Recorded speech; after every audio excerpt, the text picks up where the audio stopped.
Hi, my name is Nancy Baldwin MacNamara. I've been the cultivator of the soil here at the Honey Locust Pharm House for the past 30 years. 2.5 acres are all that's left of the original 80-acre fruit farm, which my family bought about 100 years ago. The old homestead stood in the shade of a towering honey locust tree. The tree has fallen from a strong wind of a recent hurricane, and the house is due for demolition with almost no way to prevent it. This juncture marks a demise of the agricultural legacy of this region. The fallen honey locust tree, for me, is the punctum that depicts the call for a new age of agriculture. My job as cultivator is being redefined. This medium is now the message. The history of farming in the Hudson Valley must be acknowledged and recounted, especially now as we invent new ways of preserving our relationship to agriculture and the natural world. Through advances in technology, we can better understand and partner with nature to create more efficient methods of feeding ourselves and maintaining a healthy and happy population. My father began farming around 1930 as a result of the Depression. And around the time I was born, my parents built a roadside fruit stand along 9W, and over the next 15 years would develop Baldwin's Farm Market into a thriving family enterprise. I have always been curious, adventurous, and somewhat determined. My pony carried me as far as he could go through the fields and orchards of our countryside.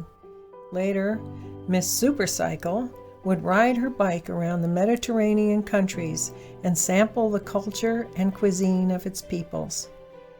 This nurtured a very strong interest in the culinary aspect of agriculture and a need to recreate the depth of flavor and nutrition that I demand from my food. I had grown up on the farm and worked alongside my family, planting and plowing, but it was this desire which led me back to dig in the dirt for myself. Seriously, as a business and to raise my children, I started to farm around 1985 when I left the city where I was selling fruits and vegetables on First Avenue and brought my children up to the Hudson Valley to my dad's farm, and we started farming. He was retired at the time, and by my being there, we got interested in creating other products besides the berries that he raised, and so we started to grow mesclun lettuce. And because of the contacts I had in the city, we started supplying chefs with specialty produce, mesclun mix.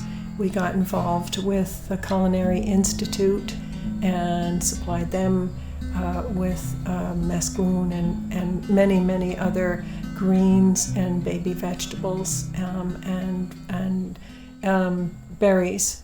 And then around mid-90s, mid to late 90s, I started the Honey Locust Pharm House on my own and got together with some chefs who were interested in wild foraging, chefs like John Georges, Von Gerichten, Gray Koons, and others.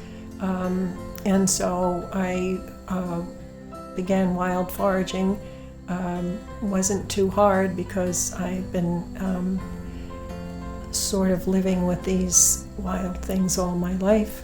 And so I'm still very involved in using them as medicinals and healing, traditional healing products.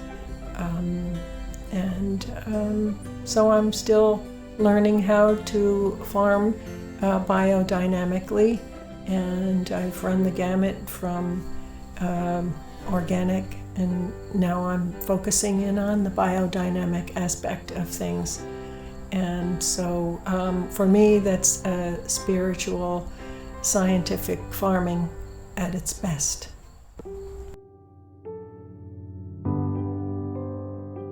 You asked me about the pandemic. Well, the pandemic really messed up our plans for the season.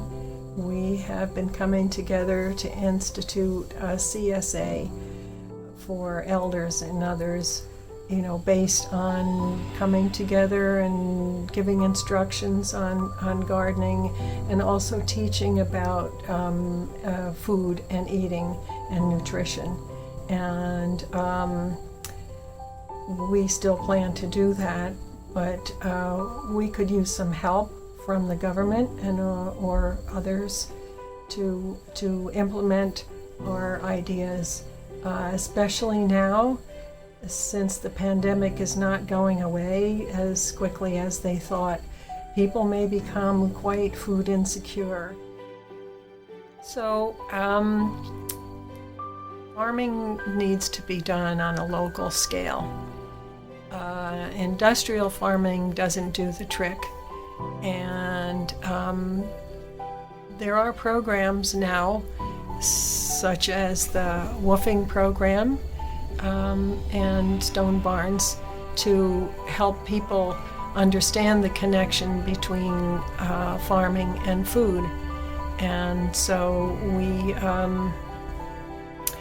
we'd like to do more of those kinds of things to help wean people off of the industrial model of farming. And the government should initiate programs and legal ways where people can find their way towards raising their own foods. And communities need to be built around farms, and not farms around communities. But within the community, farming needs to be a force.